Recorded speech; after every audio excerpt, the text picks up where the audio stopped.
Pensadores y forjadores de la nueva Universidad Cubana tras el triunfo de la revolución. Ya con este tercer video cerramos el ciclo de este análisis sobre la evolución de los pensadores y forjadores, ¿no?, que han hecho posible la educación superior en Cuba, ¿no?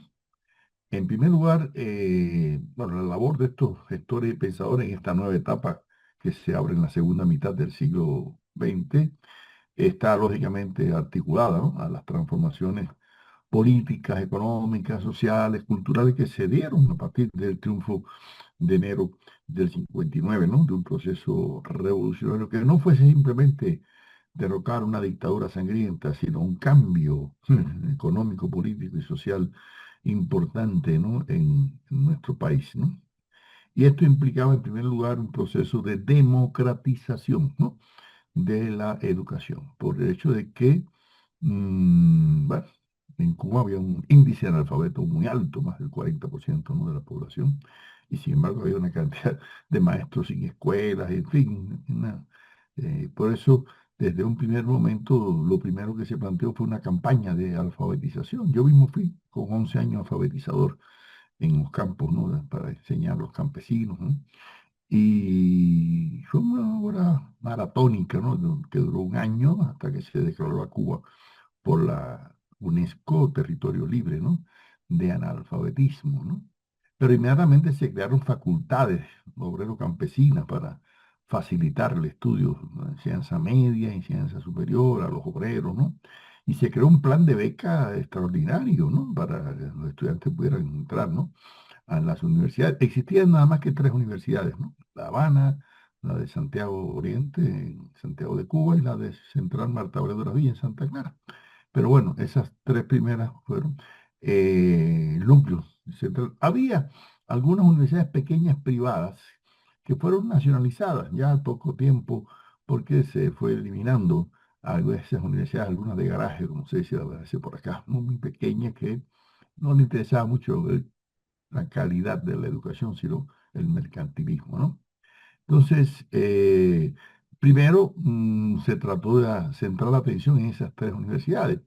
El entonces joven ministro de Educación, Armando Hart, con el cual cultivé después una amistad muy sincera y muy profunda, decía en un discurso al inicio de ese proceso, y cito, decía, el Ministerio considera que ha habido una proliferación de centros de estudios superiores durante los últimos años, los cuales, lejos de elevar el nivel intelectual y cultural de la universidad, lo que hace es rebajarlo, porque es imposible sostener como se debe a tantas universidades, ¿no?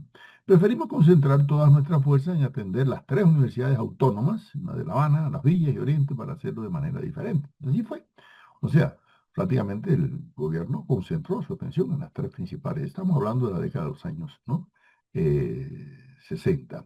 Por supuesto que la universidad no estaría al margen en el proceso de radicalización ideológica que hubo en el proceso revolucionario, sobre todo con la declaración de carácter socialista, ¿no?, de la revolución a partir de la agresión de mercenarios eh, que atacaron a Cuba en Playa Girón y fracasaron en su intento de revocar el proyecto revolucionario. Pero ya se habían hecho cambios importantes en la reforma agraria, en la reforma urbana, en la nacionalización de las empresas extranjeras, con indemnización debida, ¿no?, en algunos casos, otros no aceptaron, pero bueno, ese otro tema. Hay un hecho importante y es que muchos profesionales, sobre todo los médicos, que estaban muy concentrados, sobre todo en las capitales, sobre todo en La Habana, mm, que abandonaron el país porque, por supuesto, cuando la salud se declaró como salud pública, no se limitaron las consultas privadas, siguieron existiendo. Yo mismo me acuerdo haber sido atendido en una consulta privada, una neumonía, cuando tenía por el año 64, 65. Pero fueron desapareciendo las consultas privadas, se dejaron solamente aquellos que la tenían ya, pero la educación, la salud fue hecha un bien, ser un derecho social y no un clientelismo. Y por eso abandonaron el país. Se calcula que alrededor de 3.000 médicos, ¿no?, de los 6.000 que había al principio de la revolución. Y por eso uno de los frentes principales que creó el gobierno revolucionario fue crear, o sea, impulsar los estudios de medicina Bueno, al punto que crecieron las facultades de medicina y luego a incremento de matrícula y de calidad, y ha convertido a Cuba en una potencia médica. Eso está reconocido hasta por sus propios enemigos. Hasta Barack Obama, el presidente de Estados Unidos, no lo reconoció. Pero además, ese proceso que se fue dando en incrementar en las aulas, en incrementar los laboratorios, y además en que muchos intelectuales que habían tenido que emigrar de Cuba en los periodos de la dictadura, regresaron, ¿no? El caso de Alejo Carpentier, por ejemplo, el caso de Juan Marinero, algunos que estaban excluidos de ser profesores de la universidad por sus posiciones de izquierda, socialistas, etcétera. El caso de Juan Marinero, por ejemplo, Vidaurreta, que era un intelectual muy reconocido, incluso Gabriela Mistral decía, qué lástima que este hombre no vaya a dejar, ¿no?, la literatura por la política, y efectivamente no era uno de los grandes ensayistas, ¿no?, cubanos. Marinelo, que había participado allá en la época de los 20 junto a Julio Antonio Mella por la nueva universidad, pues fue nombrado, ¿no?, universidad, rector de la Universidad de La Habana, y va a iniciar un proceso de reforma universitaria en el año 62, ¿no? Entonces, Marinelo ya, desde su época antes de la revolución, había dicho, y cito, el estudiante es el hombre libre. Un pueblo de estudiantes llevaría en sus entrañas el germen de un ilimitado perfeccionamiento, porque cada individuo pondría sobre su apetito de bajas satisfacciones la sed de todos por altas conquistas. Las universidades, dijo Martí, parecen inútiles, pero de ellas salen los mártires y los héroes. Martirio y heroísmo son altas disciplinas de comprensión y de desinterés, y quien ha de gozar de más cabal comprensión de los problemas colectivos que el joven, a quien todos los días abren el libro y el maestro caminos de luz y perspectivas de mejores tiempos. ¿Quién ha de verse más libre de intereses que quien no tiene ninguno? ¿Quién está dado hoy en Indoamérica el santo y seña de la salvación? O sea, estas palabras de Marinelo, dichas antes de la revolución, las va a poner en práctica una vez que empieza, ¿no?, la transformación revolucionaria. Y este cubano universal, como le llamó Alfonso Reyes, el gran escritor mexicano, o sea, refiriéndose a Marinero, él había dicho incluso en el año 57, o sea, 2 años antes de la revolución, cito, el diálogo entre intelectuales de todas las posiciones es tan posible como necesario, siempre que no se le quiera someter a sordinas desnaturalizadoras ni a exclusiones tendenciosas. La defensa de nuestra cultura y el aseguramiento de su libertad pueden y deben lograrse por encima de toda diferencia ideológica. Importante esa idea, ¿no? O sea, que usted puede admitir que otras personas tengan distintas ideas desde el punto de vista político, religioso, pero lo importante es que confíe en un proyecto renovador, ¿no? En este caso, en la transformación de la sociedad y de la educación en particular.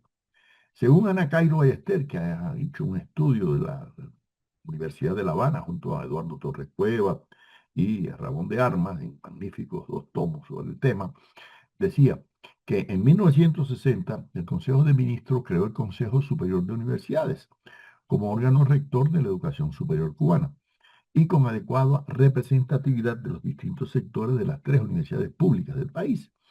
Los claustros se renovaban, los planes de estudio mejoraban, la universidad burguesa se transformaba.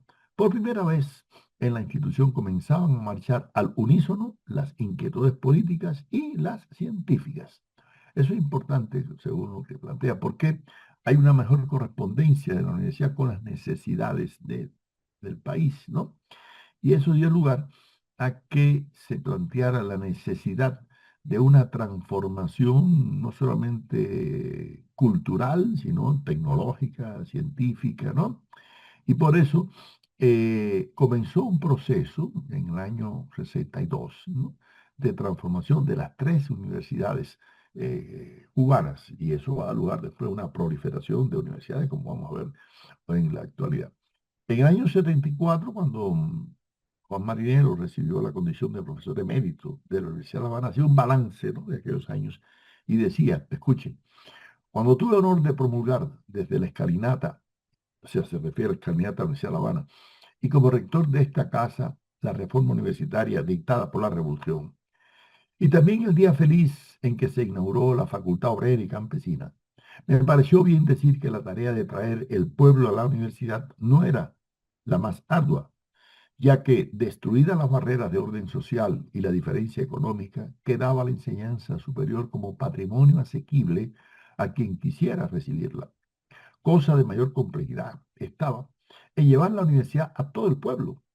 Ellos suponen en efecto una movilización desbordada e incansable de medios humanos y técnicos, solo posible en la íntima relación con otros niveles educacionales y con la asistencia puntual y entusiasta de toda la nación. En la magna tarea educacional que realiza nuestro gobierno revolucionario, cuya excelencia y originalidad reconocen sus críticos más severos, toca a la universidad un rol de primera jerarquía. Fin de la cita. O sea que la obra de Marinello, que hizo primero, vamos a decir, 10 o 15 años, ¿no? En los años 60, principios de los 70, ¿no? Como forjador de una nueva universidad en Cuba fue muy importante, igual que la de Carlos Rafael Rodríguez, un prestigioso economista que también se le había negado acceso, ¿no?, a la Universidad de La Habana, y que era un hombre que hasta la derecha decía, como Juan, qué hombre tan inteligente, qué lástima que sea comunista, ¿no? Entonces, realmente Carlos Rafael Rodríguez, un hombre que no solamente cultivó la economía, sino también la filosofía y estudió mucho el pensamiento filosófico cubano, dedicó estudios a Barón, a Mestre, a Varela, a Loja, bueno, estudios, ¿no?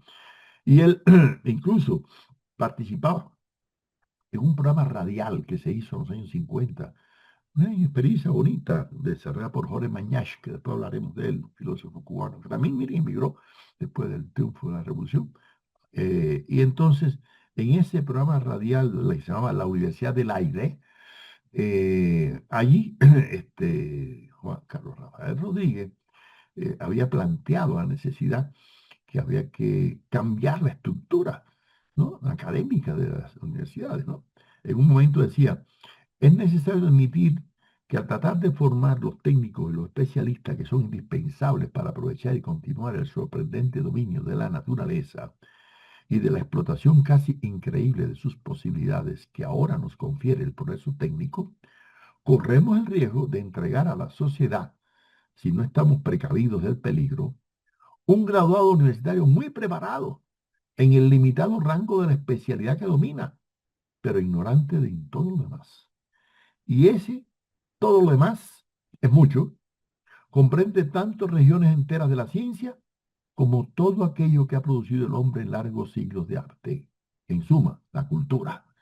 La universidad que solo trabajara en esa formación tecnicista produciría así científicos en profundidad, pero pocos amplios desprovistos de cultura y hasta carentes de sentido de lo cultural. Fíjense qué importante esta cita, ¿no?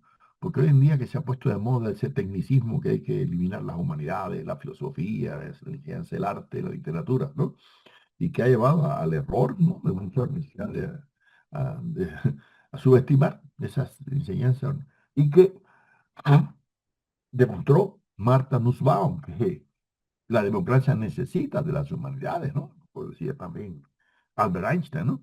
Entonces, ya Carlos Rafael Rodríguez desde muy temprano decía que no solamente que fueran técnicos, especialistas en una área, no, también hombres cultos, integrales, que tengan una formación ética, humanística, ¿no?, artístico-literaria, para que valoren, ¿no?, la transformación que es necesaria, ¿no? Entonces, ya en el momento del triunfo, decía Carlos Rafael, recordemos que la universidad que heredamos y que queremos cambiar había entrado en crisis casi 40 años antes de la victoria revolucionaria, porque la universidad era un antro realmente de gangsterismo, incluso en los años, ya recuerden que en los años 30 o 40 la universidad tenía un clientelismo, profesores nombrados a dedo por amigos que iban solamente a cobrar la universidad, ni siquiera daban clases, ¿no? Y eso era realmente algo putrefacto, ¿no?, antes del triunfo de la revolución, ¿no? Por eso la universidad necesitaba un cambio. Y en eso participó también Ernesto Che Guevara, que aunque no era profesor, era médico, ¿no? Y nunca fue profesor de la universidad. Sin embargo, él planteaba que la universidad tenía que jugar un protagonismo, ¿no?, para crear ese hombre nuevo que aspiraba el Che con la transformación revolucionaria. Y por eso el Che siendo ministro de Industria, siendo de banco, se preocupaba mucho por la educación superior cubana y apoyó todo el proceso de la reforma universitaria, ¿no?, que se desarrollaban. En esa época, Vicentina Antuña, que fue una gran pedagoga y que participó en ese proceso, ¿no?, revolucionario, decía por esos años 60: es preciso recordar que la autonomía era parte sustancial de la mejor tradición universitaria, por lo que había significado como afirmación de libertad frente a gobiernos despóticos y proimperialistas, y por la heroica, prolongada y muchas veces cruenta lucha de la juventud universitaria por conquistarla y mantenerla. No podía ser fácil para muchos, muy en los comienzos de nuestro proceso revolucionario, percibir la contradicción entre la existencia de una universidad autónoma y un gobierno que encarna los anhelos que dieron vida a los movimientos de la reforma en Cuba y en América Latina. Era necesario que los universitarios, estudiantes y profesores vieran esto con claridad, porque se deseaba, como se logró, que la renuncia a la autonomía no respondiera a una coerción, sino al convencimiento de que, como exponía Juan Marinelo en aquella oportunidad, la colaboración entre la universidad y el gobierno viene a cumplir ahora en Cuba los objetivos que quiso la autonomía, pugnando contra los gobiernos antiuniversitarios. Fin de la cita. O sea, con esta idea vicentina, en el momento en que se debatía, los años principios de los 60, sí era consecuente mantener la autonomía universitaria, aquella que habían planteado los jóvenes de la Reforma de Córdoba, ¿no?, en 1918, ¿no? Ahora se planteaba que con un gobierno revolucionario en que la universidad se iba a estar, ¿no?, incorporada al proceso revolucionario, ya no se justificaba, ¿no?, realmente la autonomía universitaria. El Che, por ejemplo, en una conferencia que dio en la Universidad de Oriente en el mismo año 59, explicó las razones por qué ya no se justificaba, ¿no?, mantener la autonomía, porque no se trataba de un gobierno dictatorial. Y decía el Che: porque la universidad es la gran responsable del triunfo o la derrota, en parte técnica, de este gran experimento social y económica que se está llevando a cabo en Cuba. O sea, importante esa idea. Fíjense, la universidad puede ser responsable del triunfo o de la derrota del experimento social. ¿Por qué? Porque el Che sabía que en las universidades se forjan, igual que decía Martino, los héroes y los mártires. No olviden lo que decía la plataforma de Santa Fe de Estados Unidos, los partidos republicanos, ¿no?, que la clase obrera por sí sola no puede tomar el poder político, pero con la ayuda de los intelectuales sí. ¿Y dónde se forman los intelectuales? ¿En los sindicatos? ¿En las fábricas? No, se forman en las universidades. Por eso las universidades son los experimentos, ¿no?, el lugar de laboratorio donde se forman las nuevas generaciones. Y por eso el Che decía en esa ocasión: es evidente que uno de los grandes deberes de la universidad es hacer sus prácticas profesionales en el seno del pueblo. Y es evidente también que para hacer esas prácticas organizadamente en el seno del pueblo, necesitan el concurso orientador y planificador de algún organismo estatal. O sea, no puede separarse, ¿no?, del Estado de la universidad. Pero lo más interesante fue que el Che aceptó recibir el doctorado honoris causa en pedagogía por la Universidad Central Marta Abreu de las Villas en Santa Clara en diciembre del año 59, y ahí dio un discurso paradigmático de lo que debe ser la universidad a partir de esos años de inicio, ¿no?, del triunfo revolucionario. Escuchen esta cita: una vez que a los alumnos de este centro les prometí una pequeña charla en la que expusiera mis ideas sobre la función de la universidad, el trabajo, el cúmulo de acontecimientos nunca me permitió hacerlo, pero hoy voy a hacerlo, amparado ahora además de mi condición de profesor honoris causas. ¿Y qué tengo que decirle a la universidad como artículo primero, como función esencial de su vida en esta Cuba nueva? Le tengo que decir que se pinte de negro, que se pinte de mulato, no solo entre los alumnos, sino también entre los profesores, que se pinte de obrero y de campesino, que se pinte de pueblo, porque la universidad no es patrimonio de nadie y pertenece al pueblo de Cuba. Y si este pueblo que hoy está aquí y cuyos representantes están en todos los puestos del gobierno, se alzó en armas y rompió el dique de la reacción, no fue porque esos diques no fueran elásticos, no tuvieron la inteligencia primordial de ser elásticos para poder frenar con esta elasticidad el impulso del pueblo que ha triunfado, que está mal creado en el triunfo, que conoce su fuerza y se sabe arrollador, está hoy a las puertas de la universidad y a la universidad se debe ser flexible, pintarse de negro, de mulato, de obrero, de campesino, o quedará sin puertas y el pueblo la romperá y él pintará a la universidad con todos los colores que le parezca. Fin de la cita. Algunos pensarán que esta frase no tiene mucho sentido, pero hay que ubicarse algo. La universidad cubana era elitista antes del triunfo de la revolución. Y no solamente elitista en el sentido social, en el sentido racial también. Los negros eran discriminados. Como era discriminado, bueno, en el Parque Santa Clara, yo recuerdo de niño, estaba dividido para negro y para blanco. Cuidado. Y los mulaticos tienen que tener cuidado, no pasarse de una línea para otra. En Cuba hay un apartheid abierto, ¿no? Y eso en las universidades se daba también. Entonces, además, la extracción social, ¿no? Yo recuerdo cuando yo pasaba a la universidad siendo un niño, mi padre me decía, ni mire, para ahí, porque eso es para la gente que tiene dinero, ¿no? Mi padre de obrero, tabacalero, que iban a poder pagarme a mis estudios de universidad.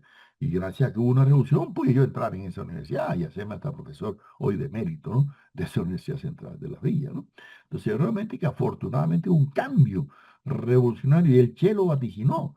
El Che en aquellos momentos decía, la educación y el desarrollo económico están constantemente actuando entre sí y configurándose plenamente. Y si pudimos nosotros cambiar completamente el panorama de la nación en los niveles económicos, mantenemos hoy, sin embargo, la misma estructura universitaria. Y ya empieza el problema a golpear las puertas de lo práctico. ¿Qué quiere decir? Que no podía haber cambios de estructuras económicas y políticas de la sociedad y que la universidad quedara enquistada, como había quedado, ¿no? Durante 40, 50 años antes de la revolución. Y por eso el Che apoyó tanto a Fidel, que Fidel desde un primer momento, incluso desde antes de la revolución, Fidel en su discurso, la historia me absolverá, allá en el juicio del asalto a Cuartel Moncada en 1953, ya había planteado que la revolución iba a producir un cambio total en la educación, ¿no?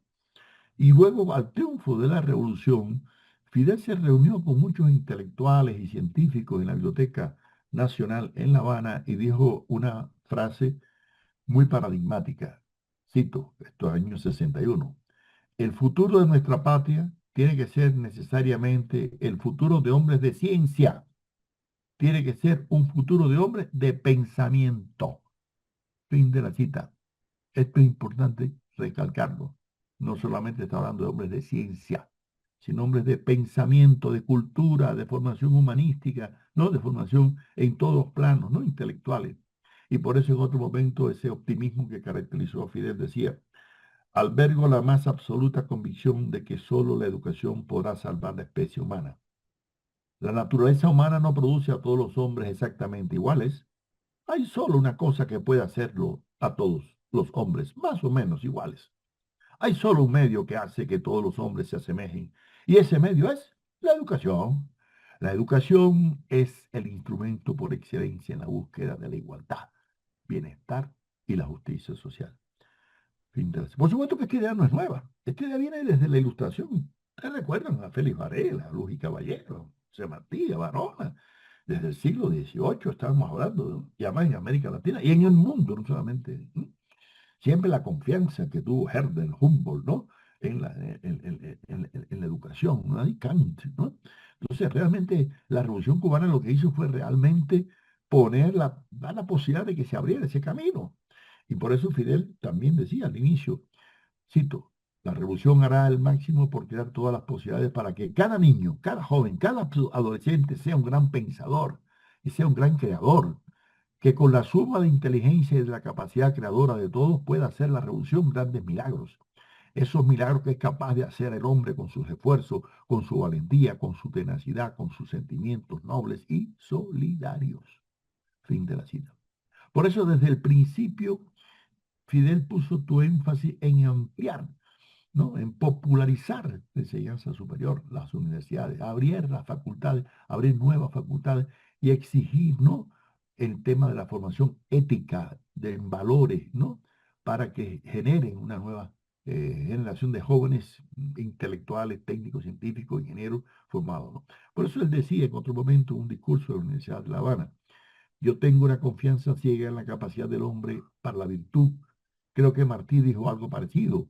No recuerdo la frase exactamente. En la capacidad del hombre para el bien, cuando se le educa y no se le corrompe, cuando se le da buen ejemplo y no el mal ejemplo, cuando se le enseña a ser generoso y no egoísta. Así está. Ahí está el secreto del mundo del futuro, incluso de la salvación del mundo. O sea que, por una parte, la formación ética fue tan importante para Fidel, ¿no? En las nuevas generaciones educativas. Y no solamente la formación ética, la formación científica, ¿no? En promulgar la investigación científica y no seguir consumidores de tecnologías importadas, ¿no? De los países centrales llamados países más desarrollados. Y por eso Cuba se dio la tarea de crear investigadores científicos y centros de investigación científica, no solamente no universidades. Fidel decía: solo se puede despertar el interés de los alumnos por un aspecto del conocimiento, demostrándoles su importancia, motivándoles legítimamente a investigar. Hay que educar en todos los lugares que nos encontremos. Y esa vía de educación permanente tiene que ser el ejemplo. O sea, que los profesores sean no solamente reproductores, grabadoras de ideas de otros libros, no, creadores de sus propios libros, de sus propias investigaciones. Yo siempre he seguido ese ejemplo y desde que estudié en Alemania, donde siempre tuve profesores que me enseñaban mis clases siempre por sus libros, me he dado la tarea de ser profesor de mis propios libros. Claro que utilizo otros de otros autores también, y los cito, los referencio, pero trato de escribir mis propios libros para pues, transmitir mi propia experiencia y vivencia, ¿no? De mis investigaciones a las nuevas generaciones y para que las nuevas generaciones también produzcan sus propios libros y sus propias investigaciones, ¿no? Entonces, Fidel fue muy crítico de todo aquel anquilosamiento que tenía la universidad anterior a la revolución y decía en otro momento, cito: a veces, en nombre de un falso pedagogismo, en nombre de ciertos perfeccionismos, hay mentes alérgicas al trabajo de los estudiantes, alegando que reduce sus niveles. A estos superpedagogistas, que de pedagogía conocen bien poco, porque ignoran aquellas cosas esenciales que forman el ciudadano, habría que recordarles que lo que nos interesa no es solo formar técnicos, sino técnicos integrales, ciudadanos mejores. Y que si tenemos urgencia de técnicos, siempre será más urgente formar hombres verdaderos, formar patriotas, formar revolucionarios. Y si en la universidad donde sea hay que estudiar un año más, que se estudie un año más para sacar el título. Pero no formemos una juventud desconectada de las realidades, desconectada del trabajo. Que no formemos neoburgueses en medio de una revolución, gente que no tenga la menor idea del esfuerzo del pueblo, del trabajo del pueblo, gente que no tenga la menor idea de lo que costó la liberación del pueblo, de lo que costó el derecho de este pueblo a construir su futuro, de lo que costó el derecho de este pueblo a liberar el trabajo de la explotación, a liberar el hombre de la esclavitud. Y esta revolución tendrá que preocuparse por eso. Será deber de nuestras universidades que los dirigentes de nuestras universidades y de nuestros centros educacionales la adopción de los métodos que conlleven el propósito de formar hombres conectados con el pueblo, hombres conscientes de formar técnicos con conciencia. Técnicos sin conciencia no nos interesan. Así terminó la cita de Fidel. O sea que la preocupación por la formación de una nueva generación, ¿no?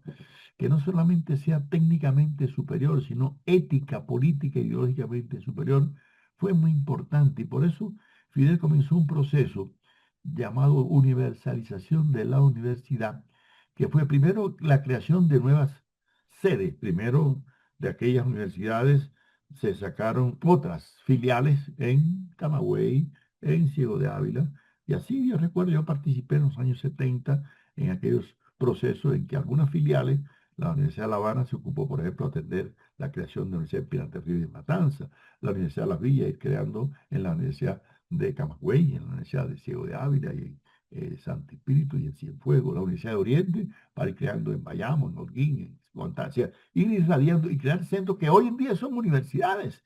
Y hoy en día existen más de 44 centros de educación superior en Cuba, ¿no? Ya hay prácticamente 27, ¿no? Que son propiamente universidades. Incluso en el año 76 se crea un Ministerio de Educación Superior, ¿no? Y se plaza un proceso superior. Y por eso su primer ministro, Fernando Vecino Alegret, decía en esos años, habrá que seguir perfeccionando los cuatro principios básicos de la formación de profesionales en Cuba. Primero, la formación de perfil amplio, con dos ideas rectoras principales: la unidad entre la instrucción y la educación, la vinculación del estudio con el trabajo. Segundo, el amplio desarrollo de la educación posgraduada. Tercero, la investigación científica como elemento consustancial del quehacer universitario. Y cuarto, la extensión universitaria como proceso sustantivo integrador. Fin de la cita. Mire, esos cuatro elementos han caracterizado la nueva educación superior cubana desde el triunfo de la revolución. Primero, no olviden aquello que decía José de la Luz y Caballero: instruir puede cualquiera, educar no, solo aquel que sea un evangelio vivo. Y por eso hay más preocupación por la educación integral de las nuevas generaciones que la instrucción técnica, ¿no? Segundo, el vínculo con la investigación. ¿Por qué? Con la investigación vinculada al trabajo. No recuerden que Martí decía que en cada escuela, junto a una pluma, debe haber un asadón. O sea, enseñanza, la agricultura, enseñar el trabajo, y no solamente una enseñanza escolástica, ¿no? Formalista, ¿no? Luego la vinculación con la educación posgraduada, formar doctores, formar máster, formar especialistas, ¿no?